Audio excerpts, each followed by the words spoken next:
जनता की आवाज सीधी सरकार के पास। हम बनेंगे आपकी आवाज, न्याय और सम्मान की जंग। नमस्कार, मैं हूं आपके साथ अंजना और आप देख रहे हैं वी न्यूज मीडिया। आइए शुरुआत करते हैं आज की बड़ी खबर से। डॉक्टर भीमराव अंबेडकर साहब की जयंती बड़े उत्साह और धूमधाम से मनाई। छतरपुर जिले में बहुजन समाज पार्टी के तत्वाधान में भारत रत्न संविधान निर्माता परम पूज्य डॉक्टर भीमराव अंबेडकर साहब की जयंती बड़े हर्षोल्लास से मनाई। डॉक्टर भीमराव अंबेडकर की 134वीं जयंती थी। इस जयंती में विशाल रैली शोभा यात्रा निकाली। शोभा यात्रा शहर के विभिन्न क्षेत्रों से होते हुए छत्रसाल चौक और पन्ना के लिए पहुंची। इस रैली में समाज के सभी वर्ग के लोग उपस्थित रहे। पन्ना प्रभारी राहुल भैया ने रैली शोभा यात्रा में पुष्प वर्षा करते हुए सभी का स्वागत किया। इस रैली में बहुजन समाज पार्टी के जिला अध्यक्ष रामचरण अहिरवार व अन्य पदाधिकारी उपस्थित रहे। देखिए राहुल भैया व अन्य समाज के पदाधिकारी ने क्या कुछ कहा। भारत के अंदर तमाम जाति व्यवस्था, जाति व्यवस्थाओं को खत्म करने में सामाजिक समरसता को कायम करेंगे। खंड खंड भारत को अखंड भारत बनाएंगे। आप सभी को बहुत बहुत मंगल कामनाएं बाबा साहब अम्बेडकर की जयंती पर। जय भीम, जय भारत।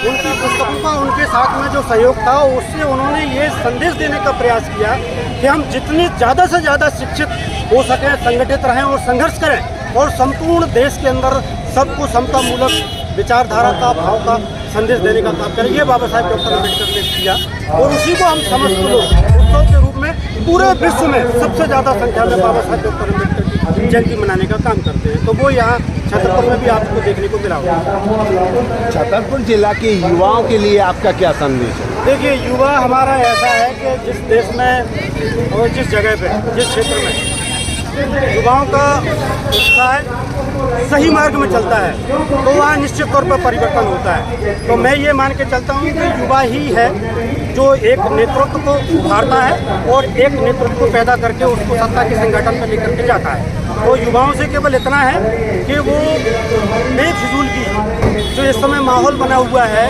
कुरीतियों का और भ्रष्टाचार का, उससे बचे और सही रूप में जो बाबा साहेब डॉक्टर अम्बेडकर ने अपने जीवन में जो संघर्ष किया है और एक निम्न से निम्न परिस्थिति से होकर के उच्च से उच्च परिस्थिति में आकर के भारत का संविधान लिखा है, तो ऐसे उन विचारों को हम सब लोगों को ग्रहण करना चाहिए। ये हम अपने युवाओं से इतना ही निवेदन करेंगे। शिक्षा के क्षेत्र में छात्र और छात्राओं के लिए आपका क्या संदेश है? अब देखिए, मैंने कहा ना अभी आपसे, वो तो सीधा सीधा सा है कि आप जितना ज़्यादा पढ़ोगे आप उतना ज़्यादा आगे बढ़ोगे। मैंने कहा ना कि बाबा साहेब डॉक्टर अम्बेडकर के पास अपने जीवन में अंतिम समय में कम से कम 35,000 पुस्तकें थी। उनका एक मिनट भी अगर कोई उनसे ये बोलता था कि आप बाहर चलिए और आज हम मौज मस्ती करेंगे या हम बाहर जाकर के भोजन करेंगे, तो बाबा साहेब डॉक्टर अम्बेडकर का साफ साफ कहना ये होता था कि मुझे आप अगर भोजन खिलाना ही चाहते हैं तो आप मुझे बाहर लेकर के मत जाइए, आप अपने यहाँ से घर से बनवा करके लेकर के आइए और मुझे आकर के मेरे यहाँ खिलवा दीजिए। उसका कारण क्या था? उसका कारण ये था कि वो अपने समय को एक मिनट के लिए भी बर्बाद नहीं करना चाहते, वो ज़्यादा से ज़्यादा समय अपना पुस्तकों पे देना चाहते थे। तो मैं तो आज करके जो हमारे छात्र हैं, जो बहनें हों, चाहे हमारे नौजवान साथी हों, कोई भी हो, जितना समय उसको मिले आज के समय में उसको किताबों में लगाना चाहिए। वो क्योंकि किताबों से ही आपको ज्ञान मिलेगा और ज्ञान और विज्ञान पे आधारित भारत का संविधान हमको ये दिशा देता है कि ये देश गीता, रामायण, महाभारत, बाइबल, गुरु ग्रंथ, कुरान से नहीं चलेगा। ये विज्ञान और विज्ञान पे आधारित बाबा साहेब डॉक्टर अम्बेडकर के लिखे हुए संविधान से चलेगा। आज हम सब लोग इस चीज़ को देख रहे हैं, वो हमारे सामने है। सर, बाबा साहब को मानने वाले करोड़ों लोग हैं, दलित पिछड़ा, और आज भी वही प्रताड़ित हो रहे हैं और वही शोषित हो रहे हैं। आखिर इनको कोई भी राजनीतिक पार्टी सपोर्ट क्यों नहीं करती है? ऐसा नहीं है, राजनीतिक पार्टियां सपोर्ट करती हैं और आज की तारीख में सभी राजनीतिक पार्टियां, आपने देखा होगा आज छतरपुर में ये जो मनाया जा रहा है जयंती का कार्यक्रम, तो इसमें सभी राजनीतिक पार्टियों ने बढ़ चढ़ करके हिस्सा लिया है।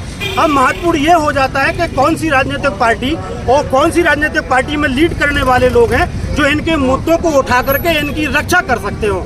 ये बात उनको समझना पड़ेगी और आज की तारीख में अगर वो पहचान गए तो आने वाले समय में इतिहास बदलेगा। और जिस तरह से अत्याचार मध्य प्रदेश के साथ साथ पूरे भारत में देखने को मिल रहा है, और मैं स्पष्ट तौर पे ये कहूँगा कि भारतीय जनता पार्टी जो दिखावे की राजनीति कर रही है, मैंने देखा कि कल यहाँ पर के उन्होंने सफाई की, आज भी यहाँ पर तो उन्होंने आकर के सफाई की।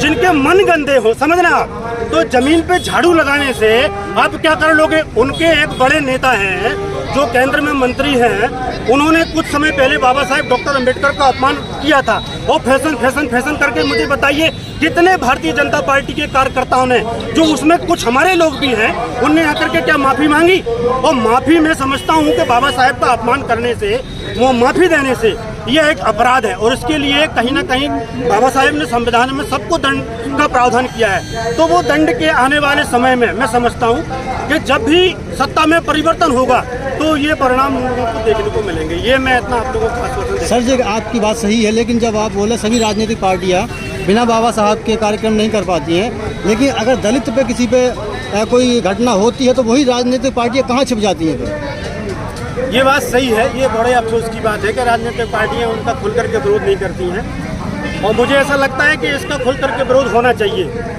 और आने वाले समय में हम लोग प्रयास कर रहे हैं कि ये अगर छतरपुर में इस तरह की कोई घटना होती है, क्योंकि देखिए तमाम ऐसे ऑर्गेनाइजेशन आज की तारीख में खड़े हो गए हैं, ये समय समय पे इनका विरोध करते हैं। तो खाली विरोध से आप अगर विरोध करोगे तो विरोध से आप समझ रहे हो कि आपकी समस्या का समाधान हो जाएगा, तो नहीं होगा। बाबा साहब डॉक्टर अंबेडकर ने कहा था कि political power is the master की, राजनीति की चाबी आपको अपने हाथों में लेना पड़ेगी, तभी आपकी समस्याओं का समाधान होगा। तो उसके तरफ हमारे लोगों को प्रयास करना चाहिए।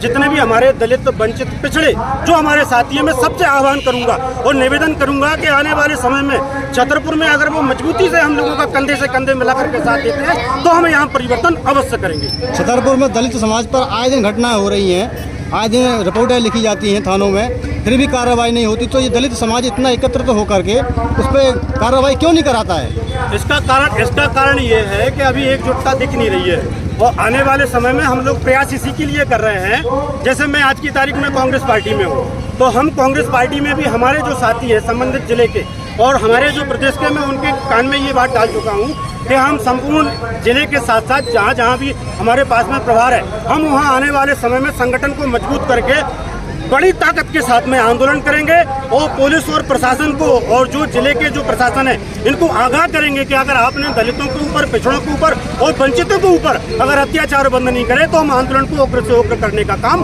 करेंगे। ये काम हम लोग करेंगे। सर, लास्ट सवाल है, 2003-4 के बीच में आपके नेतृत्व में छतरपुर जिले में क्रांति, नीली क्रांति आ गई थी और वो उस टाइम का दौर अलग था। क्या वो क्रांति पुनः वापस आने की उम्मीद है?